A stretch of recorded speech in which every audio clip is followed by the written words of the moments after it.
fact also that one of his first phone calls, it wasn't just 2 phone calls he made 3, because he also called Elizabeth McCoy, his wife, who screamed at the office. Okay? And so we're not being told the truth.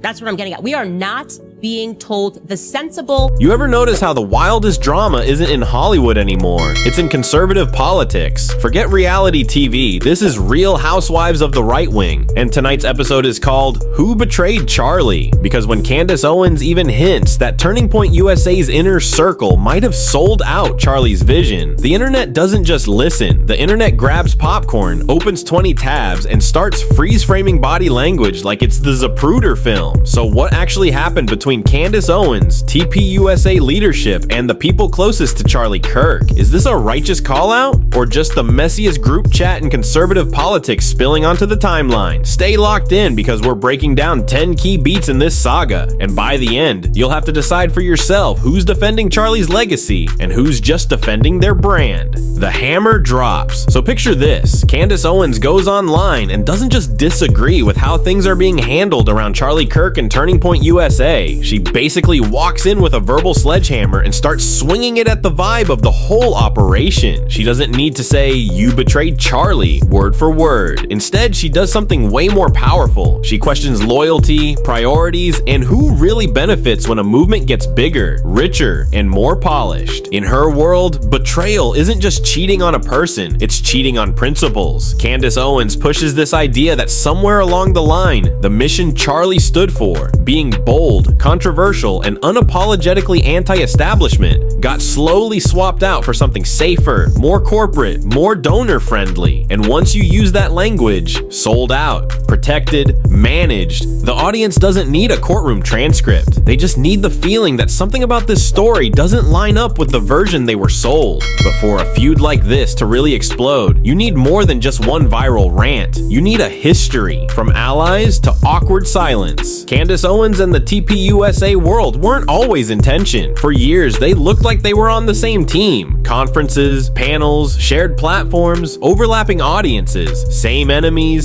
same memes, same talking points. That's why this fallout hits harder. When someone inside the ecosystem starts raising questions, it doesn't sound like a random hater. It sounds like a former ally saying, "Hey, something's off here." And viewers pick up on that instantly. They start scrolling back through old clips, photos, collabs, trying to pinpoint the moment the energy shifted from we to they. Was it a disagreement over money, over messaging, over who gets the spotlight? Nobody knows for sure, but everyone has a theory. The silence between them now isn't just quiet, it's loud silence. The kind that makes fans go, "Okay, what happened behind the scenes that we're not being told?" And speaking of behind the scenes, that's where the next players in this story step into the frame. The inner circle question. Every big movement has an inner circle. The people you don't see in every clip, but who are always somewhere near the stage, the green room, or the group chat. In the Charlie Kirk universe, names like Erika and Mikey are often seen as part of that world, close to the brand, close to the events, close to the decisions. Now, to be crystal clear, we're not here to accuse anyone of crimes or prove any wild theory. What we are talking about is perception,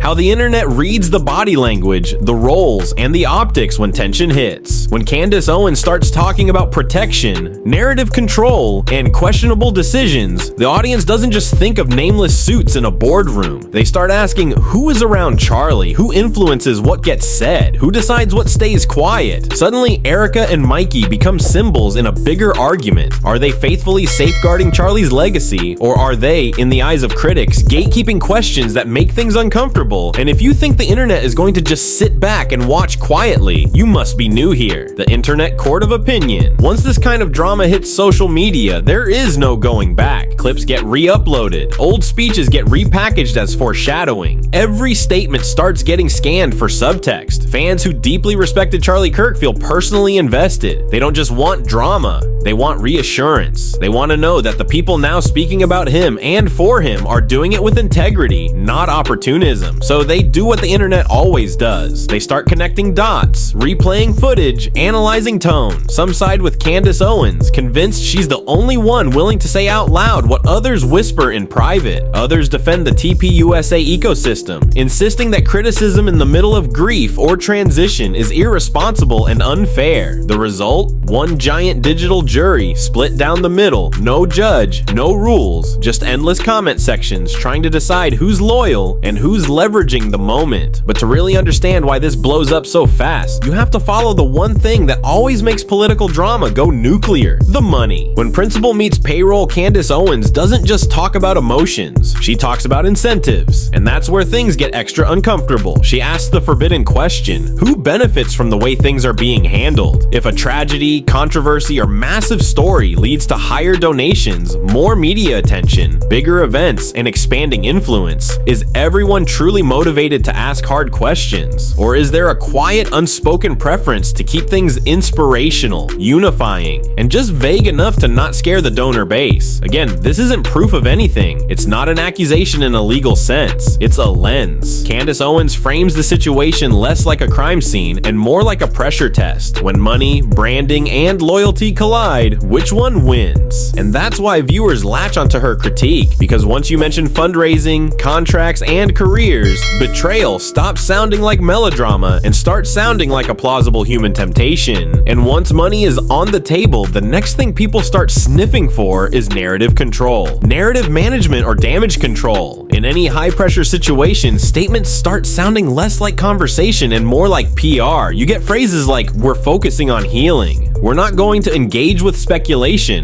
and "This is not helpful right now." For some, that sounds like maturity and professionalism. For others, it sounds like a polite way of saying, "Stop asking questions." Candace Owens plays directly into that tension. She keeps insisting that her issue isn't just with one person or one moment. It's with the pattern. Certain topics suddenly becoming off limits. Certain questions getting treated like betrayal. Certain people being framed as troublemakers for wanting clarity. To a skeptical audience, that doesn't look like protection. It looks like curation. And once viewers feel like they're being managed instead of informed, trust doesn't just drop, it plummets. But nothing gets people suspicious faster than when the story starts publicly and then suddenly moves behind closed doors. From public feud to private meeting, at some point in every public fallout, someone says the magic phrase, "We're going to handle this privately." On paper, that sounds healthy. Conflict resolution, adult conversation, no more drama. Online though, that sounds like, okay, so we're never hearing the real story, are we? When hints of meetings, calls, or behind the scenes talks emerge, the audience splits again. Half say, good, they're acting like grown-ups. The other half say,